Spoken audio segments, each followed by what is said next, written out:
Guys, here we are in game number 2. Let me just set up the overlay here real quick. Bam! Done. TT1 in the top right corner of the map. He's the red Protoss player, but he's currently down 1. Can he bring it back? We'll have to see. That was a terrible introduction, but hey, it's TT. Here we go, TT1. There. Good one. I done goofed. In the bottom right, as the blue or the light blue Terran is Axiom Ryung. I thought you were gonna make some type of joke about his name being 1 and like down by 1. Oh! You know what would be better if like Major was playing in this too? So like, no matter what, someone would be up by Juan, the other would be down by 1. You know what I mean? Yes, that is what we need. Show match between Major and TT1, so we can make that. Actually, I do like, by the way, like side note, because we got people like TT1, like BSTQD. These are players that kind of were, I almost feared were gone from StarCraft 2 for good type thing at a point. It's nice to see like Starbow's brought the attention back, like in a big way too. Because I think Beast he just swore out. He went to LOL. He's like, oh, but wait, Starbow's kind of neat. Maybe I'll play again type thing. I don't know the. Oh, sorry. Awkward. I was just gonna say real quick. I don't know who the other. Like I've got a big favorite for BCQD. I don't know the results of the other brackets or the other groups, guys, but Impact and Innovation are the 2 people who have made it through both of their groups so far. Okay. I was gonna say I wish that Adro would love Starbow enough to like, you know, not come back to StarCraft, but like play it occasionally. You know, there's nothing wrong with playing video games occasionally if you're going to college. I still don't understand the choice to completely like swear off streaming. Like maybe don't be a professional streamer by definition or something, but it's his personality though. Like if he's not good at something, he doesn't want to show it. I guess that's true, yeah. But yeah, it's TT1 again has had a bit of a rough day today, guys. He came into this late. I don't know if he's on the West Coast. If he is, then like me, this started at 5 a.m. for him, so could explain why he was late. Maybe overslept a little bit, but he's back and he's trying to fight through this. He did win his first series to come here and fight against Ryung. And again, whether Ryung wins this series or whether TT1 wins this series, this is the series that determines who gets out of Group B. Innovation's already done that so far. One of these 2 will join him. Yeah. So far, Ryung looking to go with his, well, former teammate, Axiom Acer. it's so hard not to think of them as teammates. They're in the same house, they're best buds, and Axiom Acer just sounds good. Well, to Total Biscuit and Jenna Bain's ears, they certainly do. Yeah, they sound like money. Oh. I like, no, that's so cool. Like when they tweeted out pictures of the rings or whatever it was they got, or the pins. Oh, or the GSL the rings that were misspelled. Yeah, I mean, whatever. You still got them though, was the thing, right? Like that's. It was the first foreigners to get their rings. Exactly, it's a huge deal. Misspelled. But anyways, because someone actually brought this up in chat earlier, because I guess maybe we misled some people. Everyone playing today isn't like retired players that came back for StarCraft 2. Like Ryung still actively competes. Like I don't think any of the Axiom players didn't try out for WCS, and Ryung and Hart and Impact, for example, have all been playing like Zotac Cups and Go for StarCrafts lately. So don't get me wrong, guys. We're just talking a little bit about TT1 and of course BSTQD. They're kind of the biggest. I don't want to call them dropouts, but like drop offs where they disappeared for a little while, but then they came back type thing. I like the sandwich out of Ryung though. Yeah, he tried that once in the first series, didn't quite work out, but now it is. The CT1 is committed, and he is going to lose that Dragoon. He's like, oh man, only 2 Marines, I can do some serious damage. No, sorry, man. I guess shields work differently in Starbow too. That was a very immediate regeneration. Not the biggest deal in the world, but just a small thing to note, guys. You have to actually be out of combat in StarCraft 2 for shields to start regenerating. You can't do it while they're on the run like this, but that's kind of cool. I didn't know that, but now I do. He is getting a tank and a vulture along with mines, so he can do a push, and that's what he's going to do, it seems. Bring in an SCV maybe, but TT1 scouted it, so it's not like he's going to be afraid it is another double factory. This push, I don't know, it's going to be hard to deal with. I mean, just 1 tank doesn't seem like a lot, but with a Marine fire to cover for it, TT1 can't exactly just do your typical hit and run tactics. I mean, 3 Dragoons is still strong, don't get me wrong, especially with Singularity Charge on the way, but this is quite the acute push coming out of Ryung. Yeah, the SCV and the Marines will buffer. The Vulture and the tank do decent damage, and TT1 he's doing the correct thing, which is trying to cut them off. Just do damage because they can get the Marines for sure. But instead he misses the army completely. Gives Ryung an opportunity to go into the choke and lay some mines. Yeah, Spider-Man's going to do a great job at if nothing else soaking hits, but dealing damage, kills a Dragoon, and now probes are being pulled into this. Yeah, he's going to need to pull probes. You need to be very, very careful. In fact, he's going to give up some probes just by letting Ryung in there. And this attack, it's not really meant to do a whole lot of damage, but the fact that TT1 completely missed the army was a big deal. Yeah, having the Dragoons ready to fight versus just being kind of out of position ever so slightly. Spider-Man going to keep this Dragoon back. Of course, a little bit scared to go in there, but pushing into the main now. We got Chrono Boost being slapped down like crazy on top of these gateways. Chrono Boost makes gateways build 100% faster instead of 50% faster like all other buildings. So he's really doing what he can to get these units out quickly. And I think with these extra Dragoons coming out, he may finally be able to push this back. Yeah, it looks like he'll be okay. I think another Dragoon went down and, like, you know, behind the scenes as he was... If he gets 7 workers zombie group and gets that tank out alive, like... It looks like he's actually going to keep TT1 from going forward. The mines are just too scary. TT1 sacrifices 1 Dragoon. Actually, very nice play right there. Yeah, he was intentionally trying to make that splash damage Ryung's unit, guys. It wasn't like a misclick or anything. Ryung's going to kill the pylon and leave, I suppose. And there's another mine, so TT1 actually can't chase without dealing... Yeah. Oh, nice.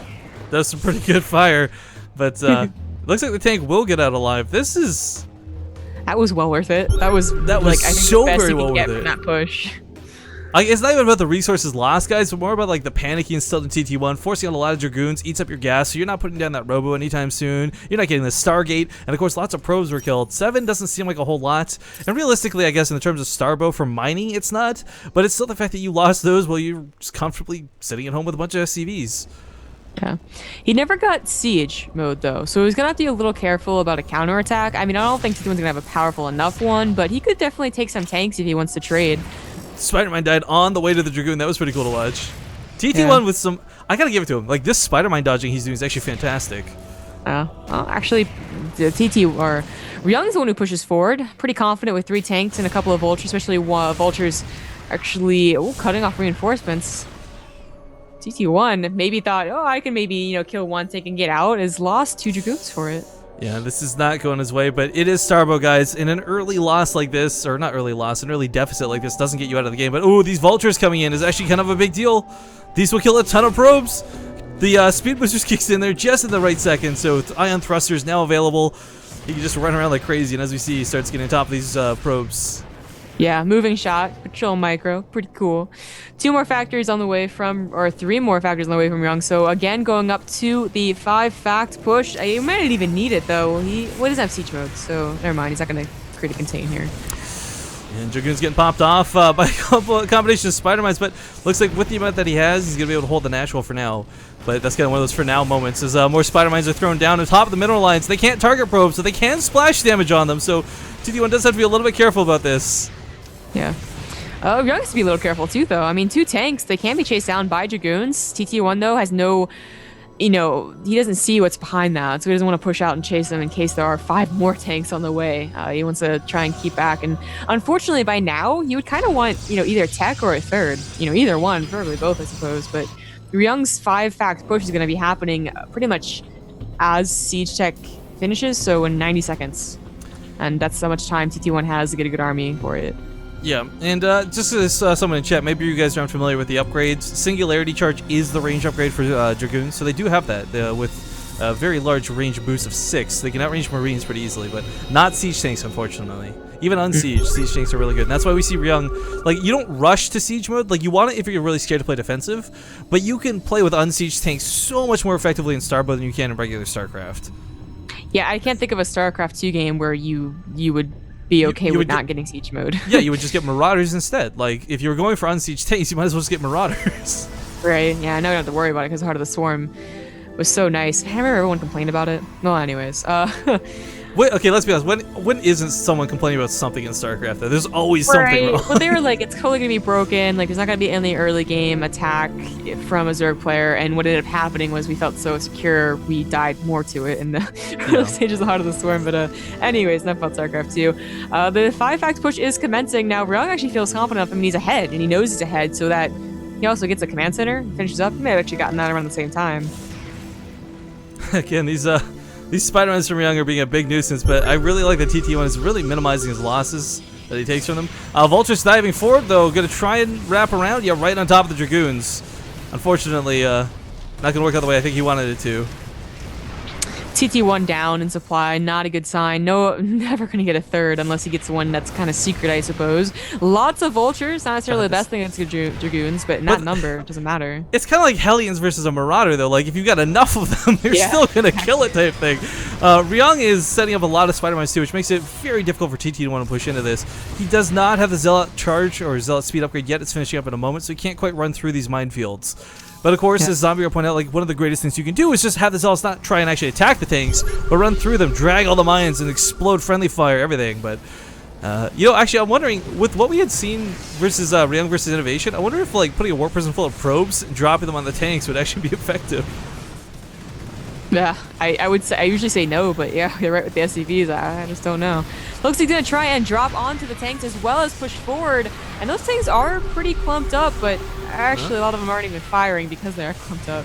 Well, Zealot's going to take out a couple of them here. Two do go down. Not the biggest deal in the world, but losing that warp prism certainly was. Trying to focus down on top of the tanks, and Ryung using buildings to his advantage. Again, it doesn't create this huge gap in range, but it prevents units from just moving on top of them and getting into the dead zone of the tanks. So now with the vultures charging forward, dragoons are desperately trying to hold on, but we see Spider-Man still being laid down. Natural base in absolute disarray, and this could be it for TT1. I think it is. Ryung not quite pushing forward with the rest of his tanks. In fact, he doesn't have many tanks coming forward, mostly producing vultures, so he can't really do the kill move, but it's kind of over. Actually going in for the kill move now. Yeah, the Spider-Mines are just so volatile, so nasty to deal with.